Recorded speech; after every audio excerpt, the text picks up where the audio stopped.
నమస్తే. ఇన్నాళ్ళు నన్ను సపోర్ట్ చేస్తూ, ఎంకరేజ్ చేస్తూ మీ ప్రేమని నాకు అందిస్తున్న ప్రతి ఒక్కరికి కృతజ్ఞతలు. అలాగే ఈ వీడియో కూడా ఖచ్చితంగా మీకు ఉపయోగపడుతుంది. లైక్, షేర్ అండ్ సబ్స్క్రైబ్ చేసి మీ సపోర్ట్‌ని నాకు అందించండి. అలాగే ఈ వీడియో పట్ల మీకున్న అభిప్రాయాన్ని కామెంట్ సెక్షన్‌లో కామెంట్ చేసి తెలియజేయండి.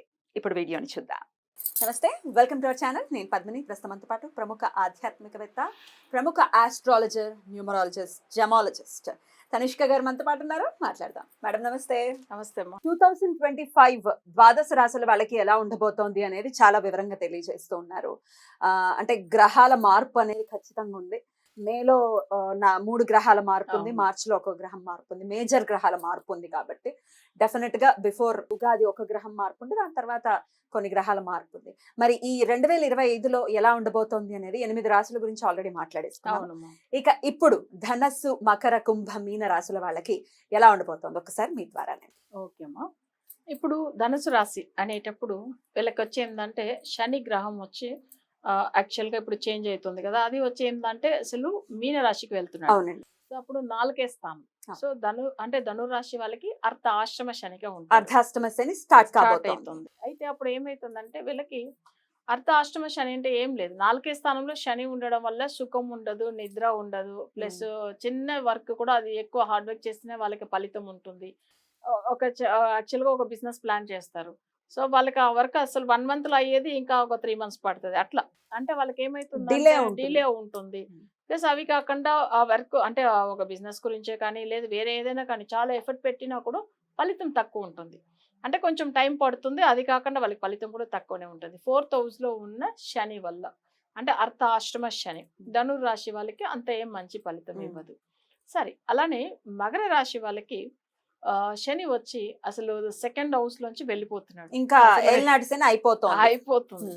అబ్బా! అట్లనే అసలు వాళ్ళొక ఇప్పుడు ఎందుకంటే ఊపిరి పీల్చుకునే టైం అన్నమాట అసలు. అబ్బో! అని ఎన్ని కష్టాలు పడాను నేను. 7.5 ఏళ్ల ఏ నుంచి. అట్లా అని వాళ్ళకేమైతుందంటే మకర రాశి వాళ్ళకి అసలు ఆరోగ్యం బాగాలేకుండా ఉండొచ్చు. ఇంత ముందుగా ఆర్థిక ఇబ్బందులు పడి ఉండొచ్చు. ఫ్యామిలీలో సమస్యలు, గొడవలు అన్నీ వచ్చి ఉంటది. అయితే ఇవన్నీ దాంట్లోంచి వాళ్ళు బయటపడే మార్గం ఇప్పుడు వచ్చిందనమాట. ఈ శని వచ్చి చేంజ్ అవ్వడం కుంభరాశిలోంచి మీనానికి వెళ్తున్నప్పుడు. సో వాళ్ళకి మంచిగానే ఉంటుంది. శని వల్ల పెద్ద సమస్య ఏం లేదు. ఓకే.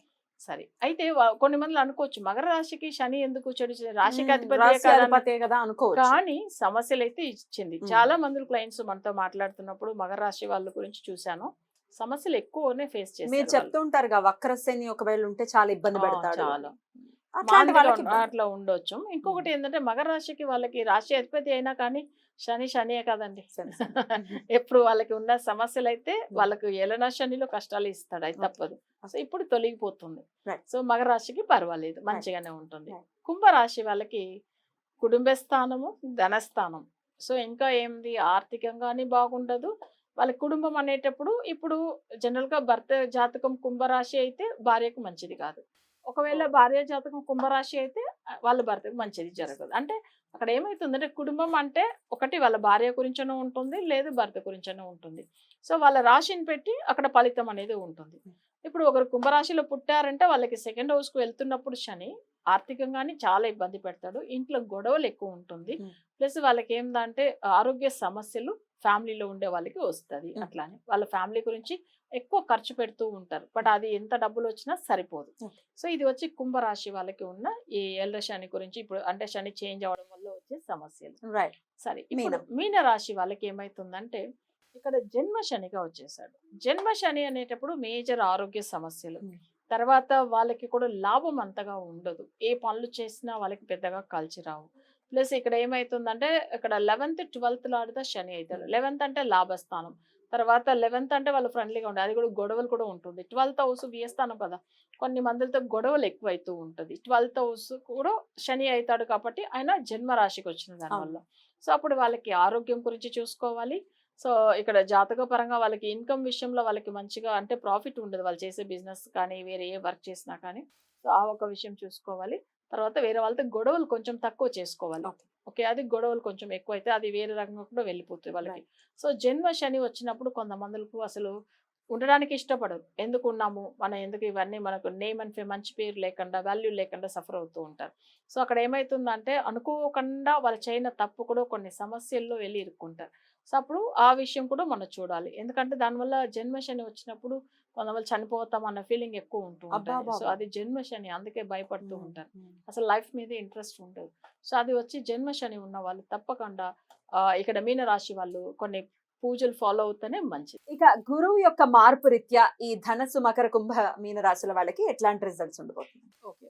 ఇప్పుడు గురువు అనేటప్పుడు మనం వచ్చి ఇక్కడ జనరల్ గా వచ్చి ఇప్పుడు ధనుసు రాశికి అని చెప్పి చూసామంటే 7వ స్థానంలో ఉంటాడు. 7th హౌస్ లోకి చాలా వస్తున్నారు. మంచి చేస్తాడు. ఎందుకంటే ఇక్కడ అర్ధాష్టమ శని ఉన్నా కానీ గురు బలం ఎక్కువ ఉంది ఇక్కడ. ఉమ్, ఓకేనా? ఇప్పుడు అర్ధాష్టమ శని పర్వాలేదు, అష్టమ శని అంటే కష్టం.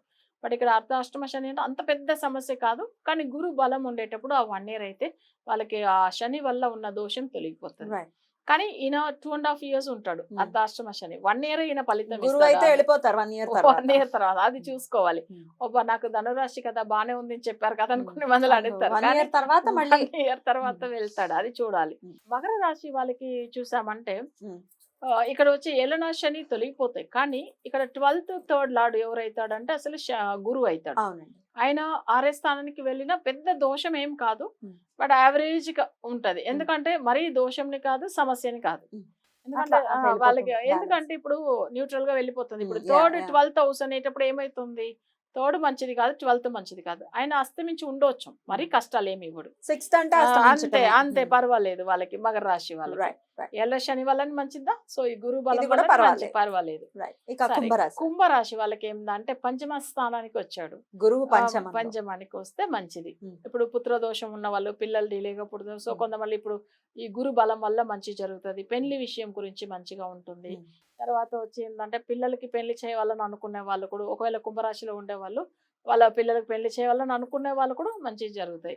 మనం ఇప్పుడు అన్నాం కదా కుటుంబ స్థానంలో శని వచ్చి కష్టాలు పెడతాడని ఉమ్. చెప్తున్నాము. గురువు అలానే కాపాడతారా? గురువు కొంచెం 1 year ఉమ్. మంచి చేస్తారు. ఓకే. ఎందుకంటే ఇప్పుడే మనం వచ్చి కుంభరాశి వాళ్ళకి ఏళ్ళ శని జరుగుతుంది, కుటుంబ స్థానం బాగాలేదని చెప్పినాము. ఉమ్. కానీ అదే గురువు వచ్చి 1 year వరకు మంచి ఉమ్. చేస్తారు. ఉమ్. సో అక్కడ కొంచెం ఆ 1 year వాళ్ళకి కొంచెం బ్యాలెన్స్ చేస్తుంది. బట్ అయితే ఓకే, ఎటు ఉన్నా కానీ ఏళ్ళనా అంటే ఇప్పుడు ఉమ్. కుటుంబ శని వచ్చి తప్పకుండా రెమెడీ ఫాలో అయ్యే కావాలి. ఓకే. ఓకేనా? ఓకే. సో అది వచ్చి కుంభరాశి వాళ్ళకి. రైట్. ఇక మీనం. మీన రాశి వాళ్ళకి గురువు 4వ స్థానానికి వెళ్తాడు. ఉమ్. అంత మంచి ఫలితం ఇవ్వడు. అరే. రాశి కారకుడు అయినా కానీ అది కూడా 4లో ఉన్న గురువు అంత ఏమి అంటే వాళ్ళకి మంచి చేయదు. వాళ్ళు కూడా తప్పకుండా గురువు గురించి పూజలు ఫాలో అయితేనే మంచిది. ఖచ్చితంగా సో చేయించుకోవాలి. మీన రాశి వాళ్ళకి, ఎందుకంటే రాశి అధిపతి అయినా కానీ 4లో వెళ్తే మంచిది కాదు. ఇక రాహుకేతువులు ఈ 4 రాశుల వాళ్ళకి ఎట్లాంటి రిజల్ట్స్? ఓకే. ఇప్పుడు ధను రాశి వాళ్ళకి చూసామంటే 9వ స్థానంలో ఉంటాడు కేతు, ఉమ్. 3వ స్థానంలో ఇక్కడ రాహు. బట్ ఇది వచ్చి వాళ్ళకి మంచిదా చేస్తుంది ఉమ్. ధను రాశి వాళ్ళకి. సో అక్కడ ఏం పెద్ద సమస్య అయితే కాదు. సరే, వాళ్ళకి ఏందంటే ఈ ధను రాశి వాళ్ళకి కొన్ని అనుకున్న పనులు సెట్ అవ్వడానికి, ప్లస్ వాళ్ళ జాతక పరంగా వాళ్ళకి వచ్చి తోడు పుట్టిన వాళ్ళ వల్లనో లేకపోతే చుట్టుపక్కల ఉన్న వాళ్ళ వల్ల సమస్య ఏం ఆల్రెడీ ఉంటే కూడా అవి కూడా తొలగిపోతాయి. సో శని వల్ల ఇబ్బంది ఉన్నా గురువు రాహుకేతువులు మాత్రం వాళ్ళని మంచిగా గట్టెక్కిచ్చేస్తున్నారు. చేస్తారు. So Right. ఈ రాహుకేతులు. Right. సరే, తర్వాత మకర రాశి వాళ్ళు చూడండి, వాళ్ళకి ఏంటంటే 2nd house కి వచ్చాడు మళ్ళీ రాహు. రాహు. అవును. మళ్ళీ ఇన్ని రొబ్బా ఇప్పుడు ఎల్ల శని పోయిందని అనుకుంటే రాహు. మళ్ళీ రాహు. బట్ కొంచెం సమస్యలు ఇస్తాడు. ఉన్నా కానీ వాళ్ళకి మరీ అంత ఎల్ల శనిలో ఉన్న అంత సమస్య అయితే లేకుండా కొంచెం యావరేజ్ గా వెళ్తూ ఉంటాయి. Right. సో అది వచ్చి ఏంటంటే కుంభంలో ఉన్న రాహు, ఎందుకంటే మకర రాశికి ఆయన మిత్రు. సో పర్వాలేదు, మరీ అంత సమస్య ఇవ్వడు. సో అది కొంచెం యావరేజ్ గా ఉంటుంది. ఉన్న దోషమే, సర్పం 2nd లో ఉంటే దోషమే. సరే, ఇప్పుడు కుంభరాశి వాళ్ళకి ఏంటంటే వాళ్ళకి జన్మంలో ఉన్నాడు రాహు. సో అప్పుడు కొంచెం ఆరోగ్య విషయంది. తర్వాత ఏంటంటే వాళ్ళకి కొన్ని పనులు కార్య విఘ్నం అవుతూ ఉంటది.